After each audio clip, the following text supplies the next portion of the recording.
बीड येथे दोन कारची धडक होऊन एक भीषण अपघात घडलाय। या अपघातात तिघांचा मृत्यू झाल्याची माहिती आहे। आंबेजोगाई केज मार्गावरील चंदन सावरगाव येथे ही भीषण अपघाताची घटना घडली।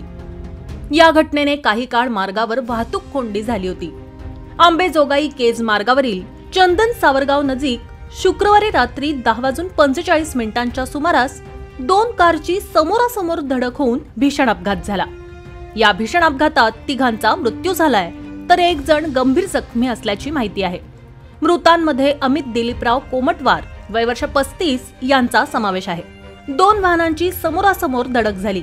वाहन चालकांचं वाहनावरील नियंत्रण सुटल्याने हा भीषण अपघात घडला असल्याची माहिती सूत्रांनी दिली आहे। या अपघातात अमित कोमटवार आणि बीड येथील दोघांचा मृत्यू झालाय, तर अन्य एक जण गंभीर जखमी असल्याची माहिती आहे।